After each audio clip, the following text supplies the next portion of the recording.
I've spent the last 2 days looking at the Pokemon Legends Arceus trailer to find anything you may have missed. So what did I find? Let's take a look.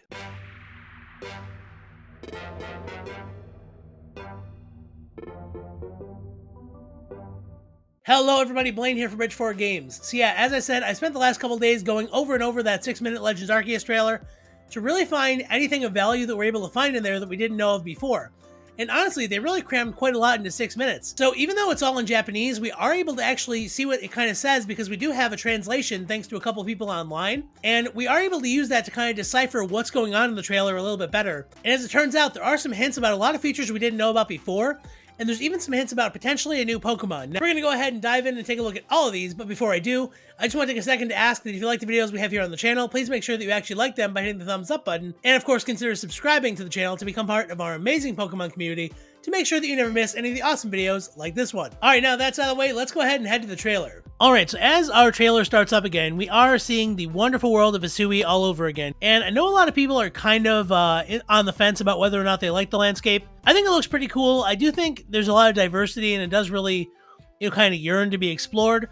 My main concern about it is that it does seem to be a little sparse in some areas, which, maybe just a lack of things there, or it could just be there's not a lot to actually do there and it's kind of just like a background image, but just something I noticed. Now, that being said, the scenes where you are exploring the volcanoes with your Hisui and Wyvern, and when you're using your Weird Ear to scale cliffs and mountains, all that stuff is really, really cool and really, really amazing, and I can't wait to jump in and see it for myself. So, that being said, now let's start talking about what you may have missed. So, right off in the trailer, one of the first things we see after we see shots of our home village is shots of what's going to be sort of a proto-Pokedex. Now, we do have our Arceus phones, but this seems to be a more print sort of book style of Pokedex, with actual physical pages and leather binding with gold edges.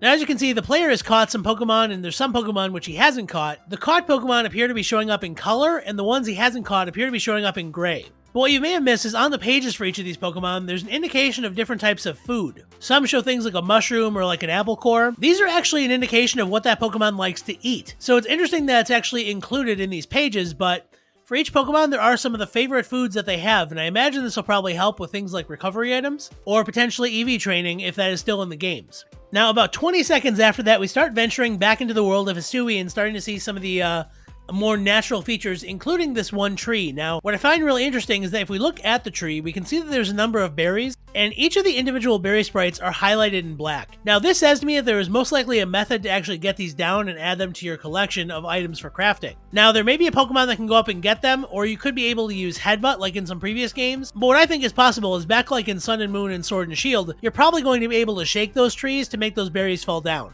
Now that we're leaving that tree behind, we start to actually head into our actual quests and adventures to actually encounter some of the Pokemon that are going to show up in our specific missions. And kind of like Monster Hunter, the very first thing we're seeing here is our Pokemon camp.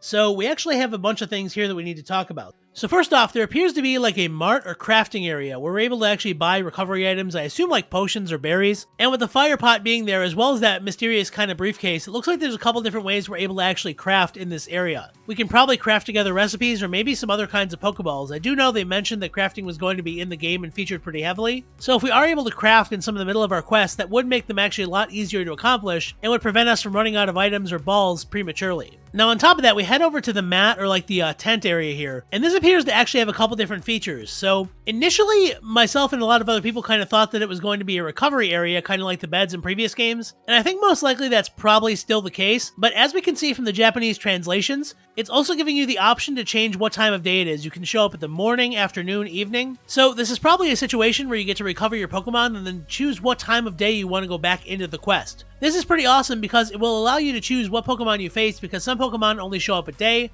some Pokemon only show up at night, and some only show up in the morning. Being able to choose what time it is and choosing when to encounter these Pokemon is going to be a really big asset when you're on these quests. Now from there we can actually see our mentor pointing to a board with a lot of different sketches on it. Now we see Pikachu, I believe we also see a Starly up in the corner there. But what I find really interesting is there's actually a drawing kind of at the back side of the board where his hand is that indicates there may be another Pokemon in the game that we don't know of yet. It kind of looks like a balloon that's kind of floating in the air. Some people have said this looks like a beta Jumpluff. I actually think it looks like another beta Pokemon. There was an early beta Pokemon design back in Pokemon Red and Blue for pretty much just a balloon Pokemon.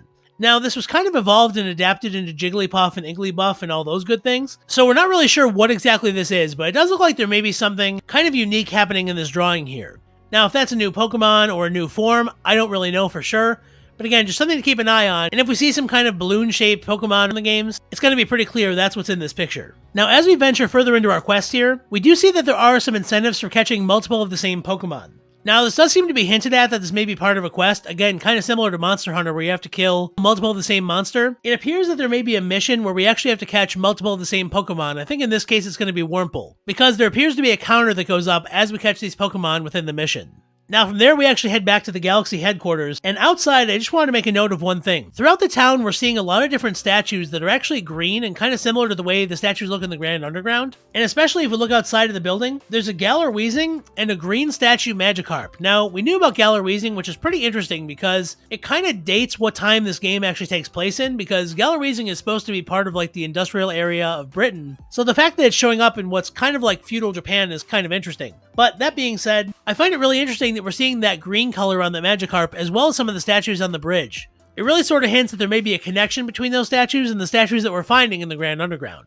So from there we see the protagonist actually switching up the Pokemon in his main party with some of the Pokemon he's caught before. Now in previous games this would be the PC storage method, but in Pokemon Legends Arceus we were able to find out from the Japanese translator that our Pokemon are actually staying on a farm when they're not actually active with us. So what we're actually seeing here is the player switching up his Pokemon with the ones he has in storage on the farm. Now from there we start to see some of the features that we actually have available in the town. So we see a hair cutter and we see a couple hairstyles, but nothing really too worth mentioning. But then we see there are some outfits for sale, and at $340 we see this particular outfit over on the right. And this outfit makes you look like the supervillain of every anime ever, and I just love this outfit more than anything.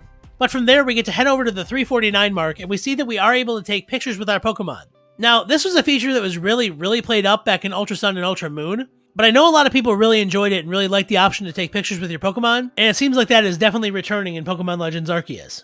Now from there we head into the Galaxy headquarters, and as you can see on the wall inside, this does appear to be a layout of the building. Now, we're in what seems to be kind of a main hallway, but there does seem to be a lot of other rooms we may be able to explore, given that there's a lot of rooms on this map. So because of that, I am cautiously optimistic that we're going to be able to actually explore this giant building because it looks like there's a lot here. Now from there, we are able to talk to one of the Galaxy heads, and what we do see is that after you complete your mission, your rank within the Galaxy organization seems to be going up. It does look like there's 10 or 11 stars here, and what the character actually says to us in Japanese is that your Galaxy rank just went up by another 1. So it's pretty cool that you're going to be able to actually level up your standing in the organization, and you may be able to get more bonuses or more things as your rank goes up and you get more prestige within the organization. Now at this point in the trailer, we actually head back out into the wild, and there's a couple things I really want to mention. We stop in this one cave along the way, and there's a couple interesting things to note right at the 416 mark. So over on the left-hand side of the cave, we actually see a bunch of writing there. Now, a lot of people thought this may have been some kind of unknown, but I zoomed in on it, and it really seems like they're far too blocky and more square to be unknowns, so I don't really think that's the case. However, there is definitely writing here, which appears to be most likely some area you're able to interact with the cave. Now, I don't know what,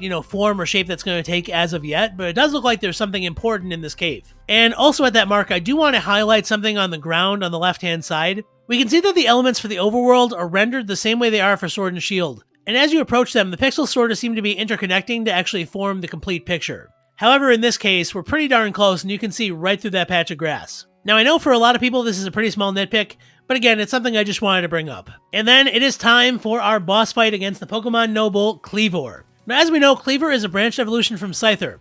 Scyther can evolve into either Cleavor or Scizor, which makes sense because they have a very different sort of aesthetic to how they're designed. Now, that being said, everything we see in this trailer involving Cleavor is pretty much something we've seen before, although there are a couple really interesting things to point out. So first and foremost, you have these bags that you're able to throw a Cleavor, which seem to kind of tire it out, allowing you to hit it with some attacks. Now again, we've sort of gotten a hint of this before, but it does seem like once you've thrown enough of them, it is very vulnerable and you're able to take it out pretty easily. Now the other thing I wanted to bring up is actually something that was pointed out on Reddit. So including the blocking move that Cleavor uses, we actually see Cleavor use 5 different attacks in this battle. Now obviously that's pretty interesting because most Pokemon only have 4 attacks. Now this really means one of a couple different things. It either means that the Pokemon Nobles are going to be able to have more than 4 attacks and then it'll be set to 4 attacks once you catch them. It could also mean that we're not able to catch them and then after we defeat them we're able to catch them later when they have a set 4 attacks. Or it could also mean that the Pokemon Nobles don't attack using any normal Pokemon attacks, and instead they just kind of lash out using slashes, kicks, and punches like anything else would. What do you think about this? Let me know down in the comments because I found this part really interesting because seeing a Pokemon with more than 4 moves is definitely something we haven't really seen before in the franchise. Alright, so there you have it, everybody. That was every Easter egg, detail, and anything you may have missed in the Pokemon Legends Arceus trailer that we got last week. Now, that being said, this trailer has made me even more excited for the games because I am super excited to see what other mysteries the Hisui region holds. Obviously, there's still a lot to be unpacked because we only have scratched the surface with what these games actually have. So, are you as stoked for these games as I am? Let me know down in the comments below. And again, if you did like the video, please make sure that you absolutely Giga Impact that like button in the face and consider subscribing to the channel to become part of our amazing Pokemon community to make sure that you never miss any of the awesome videos like this one. Remember, everybody, thanks to all your amazing support and all your subs, we are going to be giving away a second copy of Pokemon Legends Arceus when the games do drop in a couple weeks. And if by some magical act we're able to get to 3,000 subs before then, we're actually going to go ahead and give away a third copy of the game to celebrate our hitting that next milestone. So make sure you tell all your friends about Bridge4 Games and share the video to anybody you think may find it interesting because it may end up giving you another copy of Pokemon Legends Arceus. So that being said, I've been Blaine. Thank you so much for stopping by and hanging out with me. Remember that the best Pokemon games are the ones that you love to play, and the proper ways to play them are however you have the most fun. I hope each and every one of you have a happy, epic, awesome, and amazing day, and I will see you in the next video. See you around. Bye-bye.